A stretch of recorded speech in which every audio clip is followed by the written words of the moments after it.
Hello, friends, and welcome back to the Unhealthy Podcast, the show where we talk honestly about the habits that quietly wreck our health, our energy, and our focus, and what real people are doing to turn that around. So, folks, if you caught my last conversation with Paige Alexander, you know we went deep on food addiction, cravings, and why willpower alone is letting us down. So today we are going to pick up with that thread and get into how to actually fix that. So, Paige, welcome back. Hi. Oh, You yeah. said willpower. You know that ain't a thing, right? There ain't no I such thing? I don't know what, It it's funny. It just keeps popping up. I don't know why we can't get rid of that word. it's a Mhm. misnomer. I mean, you might have limited supply in a short amount of time, but you cannot it is not a dependable resource, that's for sure. Have Yeah. you heard of decision fatigue? Decision fatigue. Yeah. I don't remember off the top of my head. So, by the end of the day, especially people suffering from food addiction, you've made 1 gazillion decisions about food during the day, and nighttime eating seems to be the hardest for people. And we interviewed this one guy, this one doctor on our podcast, and he said it's because you have a case of the effits by the end of the evening and your bucket is full. You're at capacity with your decisions. Your resistance is low. You might have had a bad day. And so you're very susceptible at that time to just want comfort in the easiest way possible. So that's why people find themselves in the cookie jar after dinner, and usually it's a slower time of day and you can start unwinding and there's not something pressing on your brain. So, unless you have a nice little plan in place for after dinner, you can easily find yourself back in the cookie jar and like I said, willpower, it's you're going to be great at 6 a.m. You ain't going to be great at 6 p.m. Okay, gotcha. So, going along that path, when we talked last and we talked about addiction and we talked about how it is something that is hard to fight. Obviously, Yeah. if people could do it on willpower alone, we wouldn't have recovery clinics. We wouldn't have people Yeah. such issues and stuff like that. We know that it is a sickness slash disease slash chemical imbalance that we have to Yes. deal with at some time. So let's go ahead and go down this road. What Can are Go ahead. I was going to tell you, did you know that dopamine has memory? So let's say, what is something I hate to use you because you're a poor excuse for a food addict. Because I'm not a girl. Yeah, because that's one strike against you. And number 2, you don't seem to be measuring high on the food addiction scale. But is there something in your life that you eat that you have a hard time stopping once you start? Can you give me an example and then I'll explain it to you? Probably the closest thing would be, I don't know, jelly beans? Okay, jelly beans. Your brain remembers that, okay, I'm feeling a little itchy right now, whether you're upset about something, you're needing comfort in some way. The brain will be like, "Oh, he's upset. Poor Marv. We need to make sure he's okay. Let's get him some jelly beans as soon as possible." Because your brain, your dopamine has memory. It remembered that that is something that will shoot that dopamine as high as possible, as fast as possible, and bring you comfort temporarily. Okay. So I'm gonna ask this question because just for me, because it's not gonna be relevant to anything you just said. I could Yeah, let's go just make it about us. I could go a year without eating the jelly beans. So then maybe And that isn't a good example. okay. But, like, and the only reason I thought of that was because I had a bag last week for the first time in months, and Mhm. I brought it to the office, and usually I'll grab, like, a handful and put it on the desk, put the bag away. I'll eat those, and I don't know, 10 minutes later, I'm going for the bag again. Okay, so yeah, that's a good example. So that's a prime example of the one handful wasn't enough because there was a signal in your brain that says you need more. Get more. Right. That was good. I want to have fun. I want pleasure. It's a pleasure seeking. Yeah, I get that, but I also struggle with the fact that if I don't have them for a year, it's not like I miss And them. So, so what are the things that people who do have this addiction, how is my situation like theirs? because it's not, because it sounds like you measure very, very low on the addiction Okay. spectrum. It's a spectrum. It's not just a yes, no. Okay. It's you can be slightly or you can have severe and all phases in between. I I don't really care for jelly beans. That's kind of a rookie move in my opinion, but if Oh, it were wow. if it were chocolate sitting on my desk, I would be in it every day, all day. I wouldn't be able to have that. And I also, you know, for people that are at an office, it seems like everybody has candy dishes. Try to protect what I call your eye gate. Don't have it in your vision. That's another thing, that there'll be drips of dopamine in the back of your brain if you can see it, or if you know it's just sitting over on the other side of the receptionist's desk, that can be a trigger too. I Hmm. believe me, there are people that are nodding their head, leaning in, that are listening right now going, "Uh-huh, exactly, I know what she's talking about." Okay. So, then let me ask you this. What are the biggest, I don't know, myths, untruths that you see around food addiction and recovery? What are the things that just either annoy you that we get wrong and aren't helping fix the problem? So the biggest one, I think, is when people try to fix it with just food only. I had mentioned on our previous podcast that it is not a singular, it's not just a food problem.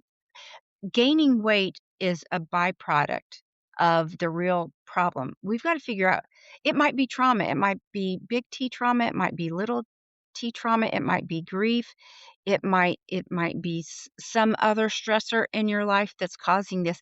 But food isn't the real issue. You're using food and you're giving it a job bigger than it was ever designed to do. You're trying to have food solve problems for you when it's an internal job. You're using things outside your body to solve a problem that's going on the inside. So we need to look at the full picture. We need to look at single ingredient foods. How are you sleeping at night? What type of movement do you have in your life? What type of spiritual base do you have in your life? What is your stress management skills? What is your education system like? What's your value system? Do you have purpose? And I have found people that don't have a strong purpose in their life are seeking for pleasure to substitute for a lack of purpose in your life. Okay, let's look at that. Let's get some artistic interests going on in your life. What is fulfilling you? What It's not that I don't want you to have food. I want your life just to be bigger and so full that food is just a small part of your life. It's not the only thing that you're living for.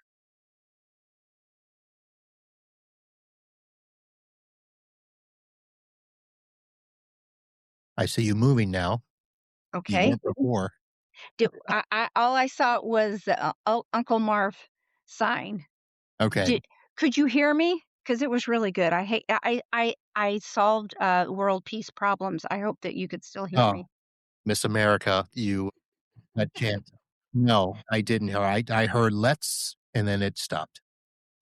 Oh boy, I wonder where maybe I was talking about, did you hear me when I said that it needs to be addressed from a broad Yes. spectrum, that it's just not about food. It's about all those different areas of your life. That's what sets our program apart and that's what's necessary. It just is not about food. It's about food is being used to comfort in a way. And I don't know if you heard me say that when we use food for reasons other than nutrition, we're giving food a bigger job than it was ever designed to do, and that you need to look for internal solutions for these outside problems instead of outside sources to comfort you during Okay. times of trouble. Okay. So let me ask this question then, because most of the world doesn't look at food issues as an addiction. It looks at it as something that we can solve with these programs that we've talked about, whether, Yeah. you know, keto, intermittent fasting. Now it's all the craze, GLP-1 drugs stuff. So let me ask you, how do you see those things as the way we're dealing with it? If you ever sign up for a program and all they're talking about is food, don't walk, run. Because, first of all, 99% of diets don't work and they come back.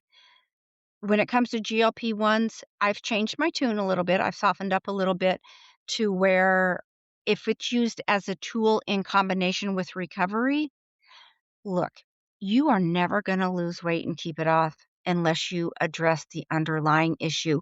You have to be in recovery to ever lose weight and keep it off. Otherwise, I'm just telling you, I'm just being frank.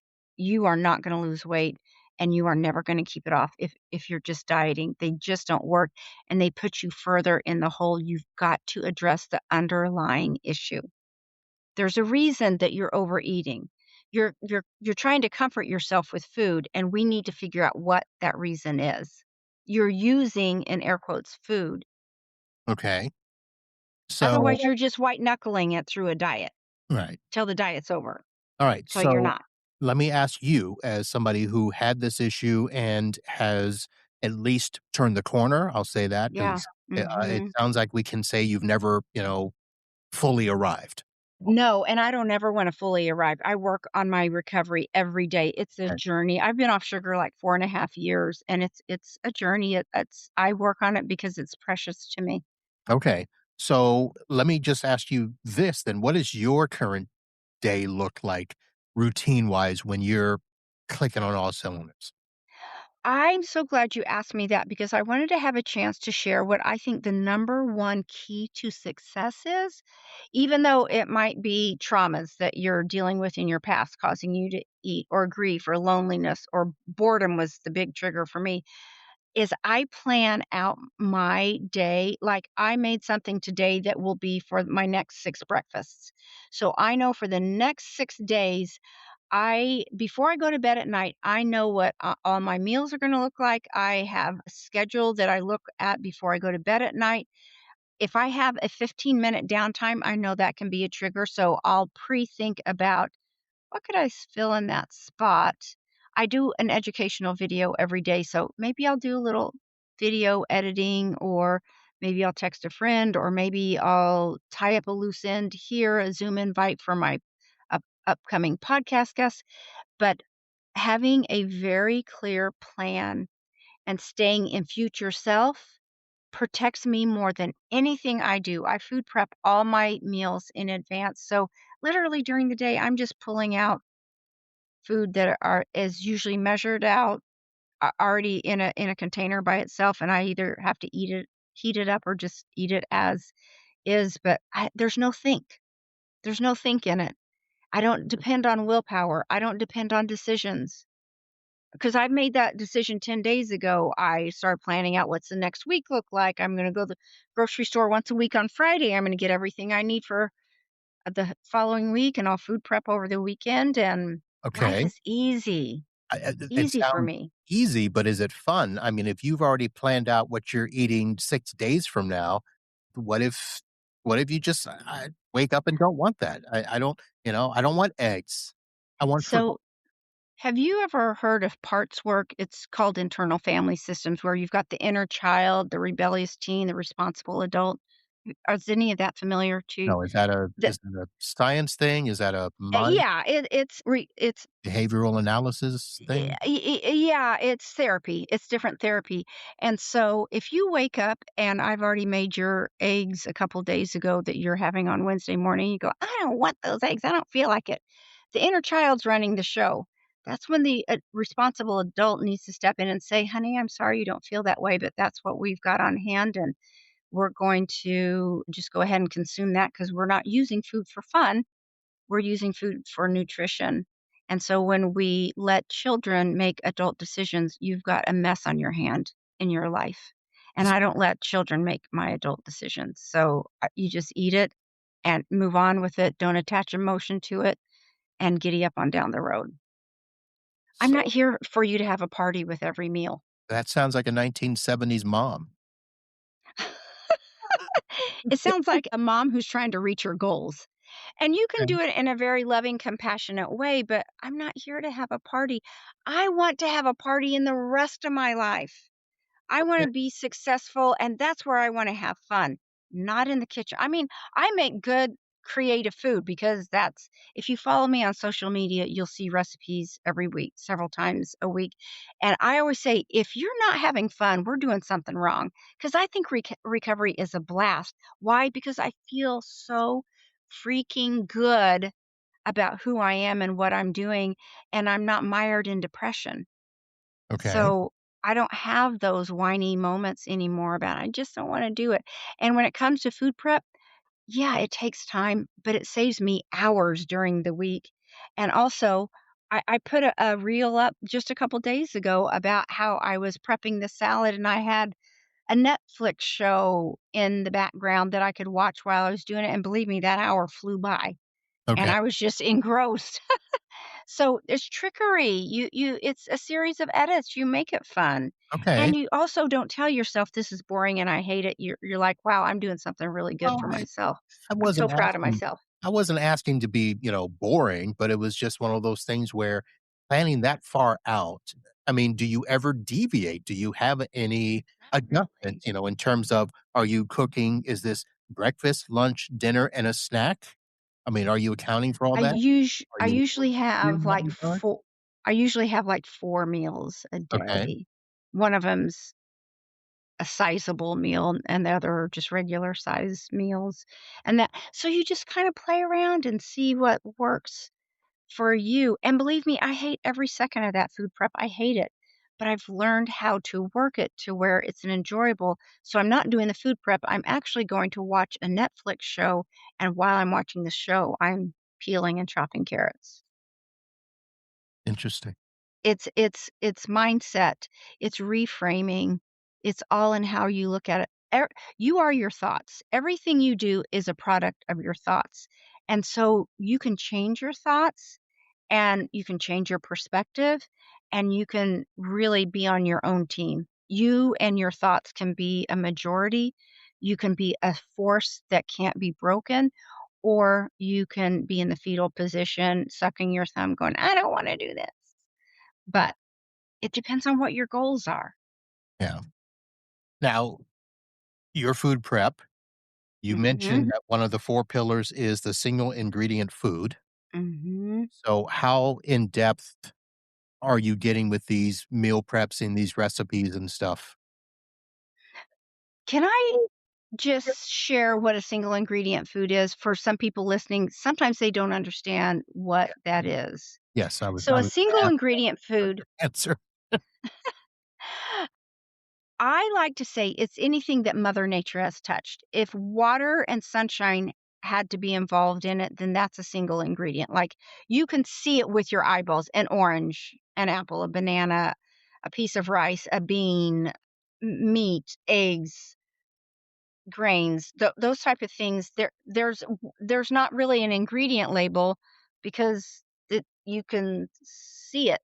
And Right, usually there's not commercials for it on TV. If it's made in a factory, then it's been processed some way and there's a long list of ingredients. If it's got more than 3 ingredients, it's been processed somewhere, like a can of tuna or a can of vegetables. That's pretty minimally processed, but other than that, your body's gonna have to do a lot of work because you're giving it foods that it's not naturally designed to process physically, and there's a whole lot of chemical reactions that are gonna have to take place. So you're made up of cells. Every bite you take goes into your cells, and inside your cells is called mitochondria, and they're little factories in there that are ledgering every bite you take either to cellular repair or cellular aging. That's how destructive processed food is. So your single ingredient foods help repair and processed foods age your cells.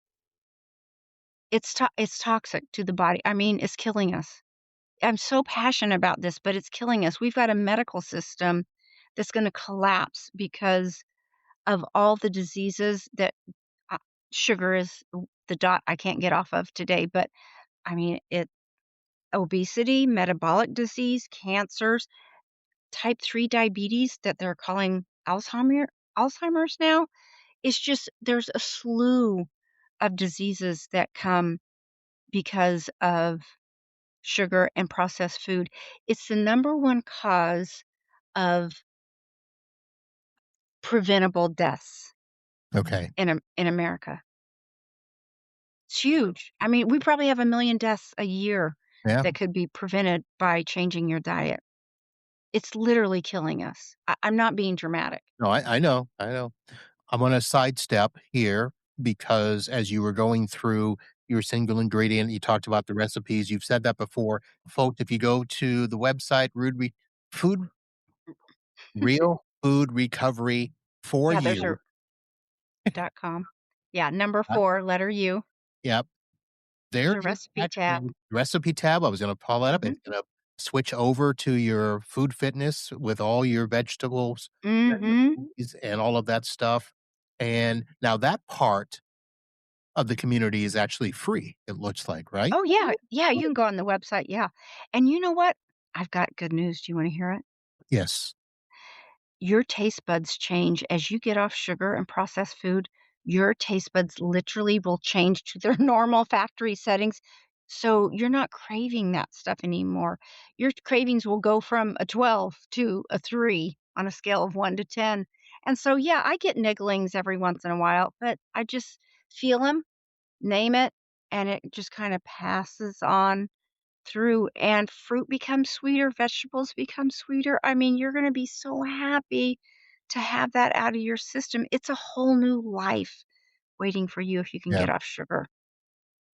So I was gonna ask, I don't see a tab for simple recipes, and I was looking at the first ones you have on there. These I mean, when you have 10 plus ingredients and all these instructions, they feel like cooking for Mhm, somebody like me who is mhm. not a big cook. I can take chicken and put it in the air fryer. Great. Great. That No, works. that's great. Mhm. Then, yeah, you figure out what works for you. If it's chicken and some vegetables and some fruit, rock on, man. Be your own Picasso. Or look at mine and get an idea of something I've done and then make it your own. I was gonna say, do you have a simple one off the top of your head you can think of? Ooh, I see smoothies. Yeah. Oh, but I don't have I did something the other day that had 50 grams of protein. In fact, I'm gonna work on it tomorrow, where I fried an egg with, like, a cup of egg whites and a cup and a half of 0% Fahey Greek yogurt and had 300 calories and 50 grams of protein, a little salsa on top. Amazing. That what was was like three ingredients. what was the name of that yogurt? Fage. F I love it, it's my favorite. Okay, Fahey, and I did the 0% fat, and that's 2 or 3 down from the top of my recipe list because I did it recently, but okay. 50 grams of protein. Is that something I can find in a regular grocery store? Uh-huh, yeah, just Okay. in the yogurt section, yeah. Yeah, yeah. All my ingredients are real simple. And if that first one that I had listed, I know what you're talking about, I just did that yesterday, I think. But that was because I made a homemade pasta sauce, and I was teaching is that about the roasted red bell peppers? It's the roasted vegetable sauce chicken pasta Yeah. meal. Yeah, that was a big one. That I admit that was a I big mean, one, and it took me a long time to a edit that mouthful to video. even say, so Yeah, but most of it are not that involved, but I made that, and that's gonna last me an entire week too. And yeah. it and so I do recipes, and I pack as many vegetables in there every chance I get to beef it up with vegetables. Alright. Let's be sure to go back and talk about the community, the Yeah. Yeah, yeah, yeah. realfoodrecoveryforyou.com community. First thing I need to say is we should probably let people know, or I should ask for them, this is something you have to join, Yes, and you have to that you do. Yes, you can sign up for the email on my website. That's free if you Okay. want, and the podcast is free. Our social media site that I post an educational reel every day. It might be a recipe or it might be a principle. That's free. Okay, so you got, the Facebook and is that Instagram up there? Instagram, TikTok, You on YouTube. TikTok? Mhm. I am. It's a necessary evil. Alright, look at you there. If I were rich, I would what is that? Yeah, so I made a little video about if I were rich, I would, and then people are supposed to fill in the blank, but my reel was about I would have somebody peel my ginger every day because I love to make ginger tea where you just peel the fresh ginger and simmer it in water for 20, 25 minutes, and, oh, it's good. That's what you do with that? So Yeah. I make ginger tea, but I do ginger, lemon, turmeric Oh, that sounds good too. with And a you just simmer that? dash of honey, yeah. Yeah. I just don't I that honey is a trigger for me, so gotta leave out the honey. Really, anything Mhm. sweet. I don't eat anything sweet. Interesting. I just don't mess with fire. I've come too far and I've worked too hard. I Yeah. just don't mess with it, and I don't crave it, so why bother? Okay, I hear you. So if somebody like me popped up in your group and said, "Okay, here's my story. I don't wanna do a program, don't wanna go to the gym, just wanna, try to do a healthier diet, move a little more." What would you say to somebody like I me? would say let's talk about what is your planning like? Are you making your food decisions that day last minute, or are you planning things out in advance so that you've got a firm plan in place? Yeah, I don't plan my meals that far ahead. That I would might be the first thing. I might plan during the grocery trip, but it's not determined which day I'm gonna eat those things or whatever. I mean, you know, here's chicken. Hopefully, this chicken will last for the week. Mhm. Kind of So 2 things. I would say if that really is truly your goal is to eat a little bit better, you need to plan a little bit better. If that's your if you want success in your goals, you're gonna need to do make a little effort here, and planning protects people more than anything else. So, that was one thing, and I had something else really important that I was gonna tell you, and now it just went out of my brain. uh, was it It might come back. or was it gonna, you know, force me to think and reevaluate my life? I wish Gonna I be could tell you. Is it gonna be hard? No, it's never hard, Okay. and I do want to reiterate, this is fun. We're here to make it fun, not drudgery, because you need to build a life you don't want to escape from, and so you've got if we're not having fun, you're not gonna stick with it, but I that's why we find what are the ingredients that you like? What would pull you to want to make a plan and look forward to it? And when I make something, I make multiples so I don't have to repeat that process so I can give myself time to read a book or connect with a grandchild or go for a walk or water my flowers or things like that. That's where I want to get all my pleasure from. But yeah, making a plan, I think, is the number one key to success and being able to stick to your plan. Oh, I know what it was. Oh, Everybody lean in. Everybody lean in again. This is another big one. Clean out the junk in your house. If it's in your house, it's in your mouth. So get rid of those jelly beans. Hand them over right now. Hand them to me right now. okay, Get rid of those jelly. they're not here. They're gone. Okay, they're gone. But yeah, cleaning out your house, don't have it in your house because it's just a temptation just waiting. So if your goal really is to get off sugar, that is besides planning and preparing your food in advance is cleaning out your environment. Okay. There's no reason to just have it around talking to you when you walk by. What if you've got somebody else on the house that's like, "Don't throw away that food, that's good Great money." question. That's one of the biggest issues that people face. Yeah. So, my husband passed away recently, but when he was still living, we had an agreement to where he had his own cabinet that I don't go in unless I'm looking for trouble. So, that was just how we worked it out in our house, is that, "If you don't mind, would you just keep, your 10 different packages of cookies and your sugar-laden cereal and your potato chips of every kind in that cupboard, and unless I'm jonesing for a fix, I'm not even go in Who there." did that work? I mean, did he have a lock? Yeah. Did he have a lock? No, he probably should have, but he didn't have a lock, and I just knew that that just wasn't for me. I just didn't wanna open those floodgates of pain and misery. That's all that was waiting for me on the other side of that door. Now, were there times? Of course, I'm just human, and I'm gonna reach my capacity is what I call it.